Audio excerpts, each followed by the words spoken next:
Hello friends, welcome to our channel the variance. இன்றைக்கி நம்ம இசைக்கல் 25லேருந்து 36 அதிகாரம் வரைக்கும் உள்ள பகுதி கொஸ்டின்ஸ் பார்க்க போகிறோம். ஃபர்ஸ்ட் 10 கொஸ்டின்ஸ் பார்த்து ஆன்சர் பண்ணால் 11th மட்டும் பார்க்காம ஆன்சர் பண்ணணும். ஃபர்ஸ்ட் கொஸ்டின், நான் உங்கள் அக்கிரமங்களை எல்லாம் நீக்கி உங்களை சுத்தமாக்கும் காலத்திலே பட்டணங்களில் குடியேற்றி வைப்பேன். செகண்ட் கொஸ்டின், ரகசியமானதொன்றும் உனக்கு மறைபொருள் அல்ல. தேர்ட் கொஸ்டின், மோவாபிலே நியாயங்களை செய்வேன், அப்பொழுது நான் கர்த்தர் என்று அறிந்து கொள்வார்கள். என் தாசனாகிய தாவீது அவர்கள் நடுவில் அதிபதியாய் இருப்பார். ஃபிஃப்த் கொஸ்டின், தேவனுடைய வனத்தில் உள்ள ஒரு விருட்சமும் அலங்காரத்திலே அதற்கு ஒப்பல்ல. சிக்ஸ்த் கொஸ்டின், ஜாதிகளுக்குள்ளே நீ பாலசிங்கத்துக்கு ஒப்பானவன்.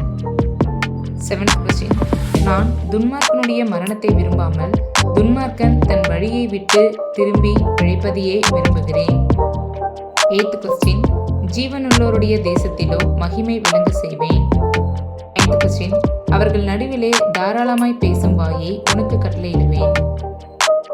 டென்த் கொஸ்டின், பூர்வ நாட்களில் நீங்கள் இருந்த நிலைமையில் நான் உங்களை ஸ்தாபித்து உங்கள் முந்தின சீரை பார்க்கிலும் உங்களுக்கு நற்சீர் உண்டாக செய்வேன்.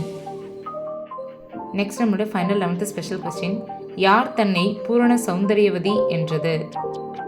இந்த கொஸ்டின்ஸ்க்கு ஆன்சர் தந்தாங்க. இந்த வாரம் வியாழக்கிழமைக்கு முன்னதாக உங்களோட ஆன்சரை வாட்ஸ்அப் குரூப்பில் சென்ட் பண்ணுங்கள். ஃப்ரெண்ட்ஸ், லாஸ்ட் வீக் கேட்ட கொஸ்டின்ஸ்க்கு ஆன்சர் பண்ணவங்க எல்லாம் இருந்தால் இதில் 11th கொஸ்டினுக்கு கரெக்டான ஆன்சர் திராட்சை செடி. ஸோ அவங்களுக்கு தான் ஃபுல் மார்க் கொடுத்துருக்கோம். ஸோ அதன்படி வின் பண்ணிக்கிறது யார் பார்த்தீங்கன்னா அபிஷா மெர்லின். கங்க்ராச்சுலேஷன்ஸ். கட்டை அப்படின்னு ஆன்சர் பண்ணவங்களுக்கு மார்க் கொடுக்க முடியாது. பிகாஸ் அந்த சென்டென்ஸ் நீங்கள் பார்த்தீங்கன்னா 2 ஸ்ப்ளிட்டாக இருக்கும். ஸோ திராட்சை செடின்றது தான் கரெக்டு. ஸோ அதனால் அதுக்கு மட்டும் தான் ஃபுல் மார்க். கட்டைன்றவங்களுக்கு மார்க்ஸ் தரல. ஓகே ஃப்ரெண்ட்ஸ், நம்ம நெக்ஸ்ட் வீக் மீட் பண்ணலாம். அது வரைக்கும் தேவன்